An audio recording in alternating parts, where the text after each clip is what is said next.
কালকে সবে বরাত তো একটু গোস্ত কিনতে হবে। ও ভাই, আমাদের গোস্ত লাগবে, একটু গোস্ত দেন দিনি। ও ভাই, গোস্ত লাগবে? তা কতটুকু দেবো? হ্যাঁ, এই তোরা আবার আইছিস 200-300 গ্রাম গোস্ত নেওয়ার জন্য, তাই না? প্রতিদিন ঝামেলা পাকানো। এই জামাল, এই 10 কেজি গোস্ত দে তো তাড়াতাড়ি। ভাই 10 কেজি গোস্ত নেবেন? এই তো দাঁড়ান দাঁড়ান, এখনই দিচ্ছি। ও ভাই, আমরা না আগে আসলাম, তা আপনি আমাদের বাদ দিয়ে ওনারে আগে দিচ্ছেন কেন? এই, আমি কারে গোস্ত দেবো তোর কাছে জিজ্ঞেস করতে হবে? তুই কোনে নিবি 200-300 গ্রাম গোস্ত? আরে আমি 10 কেজির কাস্টমার ফেলাই তুই কি তোরে দেবো? এই তুই সাইডে গিয়ে দাঁড়া, আগে আমি 10.5 কেজি গোস্ত দিয়ে নি। যা সর। আরে এই মানুষটা গরিব বলে জামাল ভাই ওনার সাথে একই ব্যবহার করতেছে। ও ভাই শোনেন, এই তুই চুপচাপ দাঁড়া, নইলে কিন্তু তোরে গোস্ত দেবো না।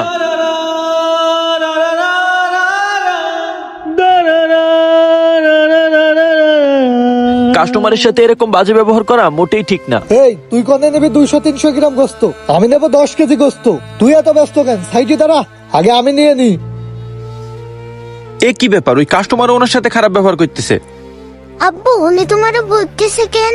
থাক বাবা, ওনার আগে দিয়ে নিক, আমরা একটু সাইডে দাঁড়াই। গোস্তের কেজি 750 টাকা। 200-300 গ্রাম গোস্ত কিনতে আসতে তো লজ্জা করে না? কথা না বলে যা সাইডে দাঁড়া।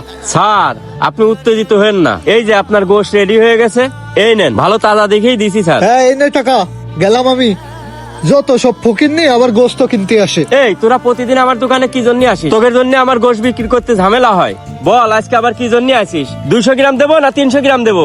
না না ভাই, আজকে 200 গ্রামও নেবো না, 300 গ্রামও নেবো না।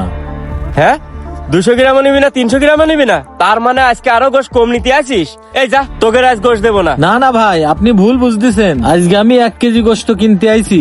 হ্যাঁ, তুই 1 কেজি গোস্ত কিনতে আসিস? তোর মাথা ঠিক আছে তো? এই তুই 1 কেজি গোস্তের দাম জানিস? তুই তো 200-300 গ্রামই গোস্ত কিনতে পারিস না, তা তুই 1 কেজি গোস্ত কি করে কিনবি? হ্যাঁ ভাই, আমি গোস্তের দাম জানি, এই যে টাকাও নিয়ে আইছি।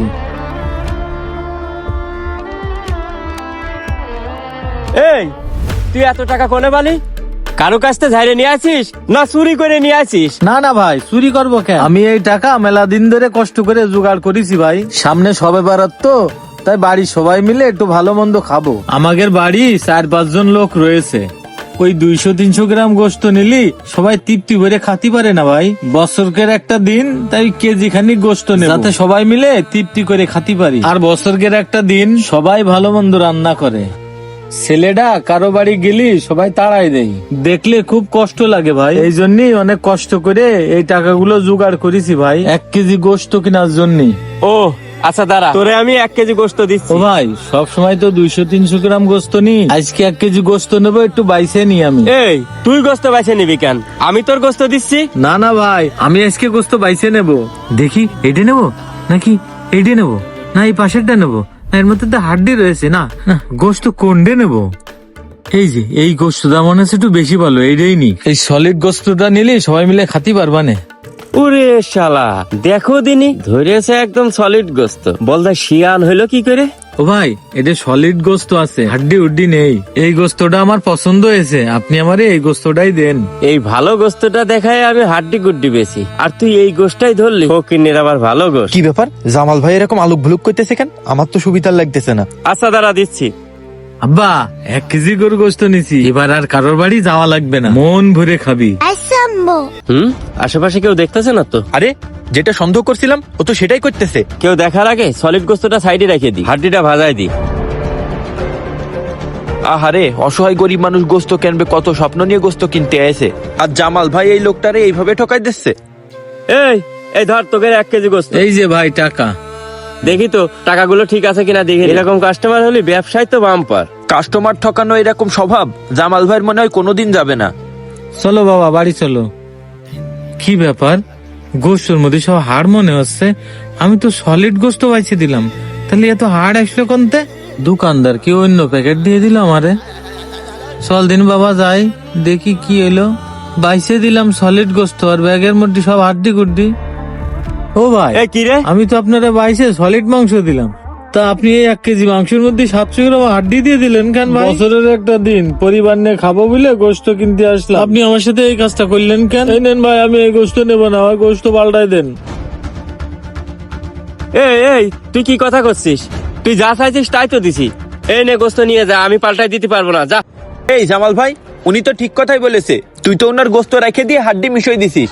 উনি না দেখলেও বিষয়টা তো আমি দেখেছি। ভাই তুই এই কাজটা মোটেও ঠিক কাজ করিসনি। উনি তো সলিড গোস্ত চাইছে, তুই গোস্ত রেখে দিয়ে হাড্ডি মিশিয়ে দিলি কেন? এই হাড্ডি আমি গোস্তের ভিতর দেবো না, তা বাড়ি নিয়ে যা হাড্ডি খাবো নাকি? আমি গোস্তের ভিতরে যদি আমি হাড্ডি মিক্স না করে দিই, তাহলে আমি ব্যবসা করে খাবো কি? গোস্তের ভিতরে হাড্ডি না দিলে ব্যবসায় লাভ করবো কি করে? তুমি এমন ভাবে কথা কইছো যে তুমি মনে হয় গোস্তের ভিতরে হাড্ডি দাও না। হ্যাঁ ভাই, তুই ঠিক কথা বলিস। হাড্ডি আমরাও ফেলে দিনে, আমরাও কাস্টমাররাই দিই, কিন্তু গোস্তর মধ্যে হাড্ডি কতটুকু দিতে হবে এটা বুঝে শুনে দিতে হবে। শোন, আমরা ব্যবসা করি লাভ করার জন্য। হ্যাঁ, ব্যবসা করে আমাদের লাভ করতে হবে, কিন্তু গরিবের উপর জুলুম করে ব্যবসা করা আমাদের উচিত না। ব্যবসার নামে গরিবের উপর জুলুম করে আমাদের লাভ করা যাবে না। ব্যবসার মাধ্যমে আমাদের আল্লাহ তাআলার সন্তুষ্টি অর্জন করতে হবে, তাহলে আমাদের ব্যবসায় আল্লাহর রহমত বরকত থাকবে। একটু আগে তোর দোকানে 10 কেজির একটা কাস্টমার আইলো, তুই যদি তার গোস্তর ভিতরে 500 গ্রাম হাড্ডি মিশিয়ে দিতিস তাহলে সে কিছু মনে করতো না, কিন্তু তুই এমন লোকের গোস্তর ভিতরে হাড্ডি মিশাইছিস যার 1 কেজি গোস্ত কেনার সামর্থ্য নেই। মেলা দিনতে সে কষ্ট করে টাকা জমাইছে 1 কেজি গোস্ত কিনবে বলে। 1 কেজি গোস্ত কিনা তার কাছে একটা স্বপ্নের মতো। আর তুই যদি সেই লোকের গোস্তর ভিতরে 600-700 গ্রাম হাড্ডি দিস তাহলে সে খাবে কি আর তার পরিবারের খাওয়াবে কি?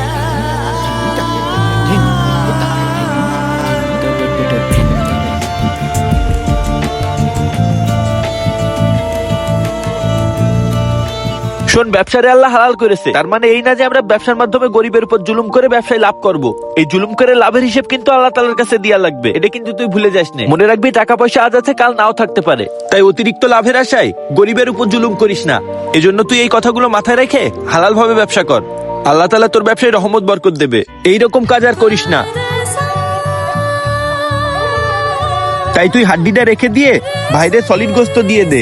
হ্যাঁ রে ভাই, তুই ঠিক কথাই বলেছিস। আমি এবার থেকে সঠিকভাবে ব্যবসা করেই খাবো। আমি আমার ভুল বুঝতে পারছি ভাই। আর ভাই, এই নেন আপনার গোশ, আমি পাল্টাই দিচ্ছি ভাই। এই নেন ভাই আপনার গোস্ত। আচ্ছা ভাই, আসি তালি।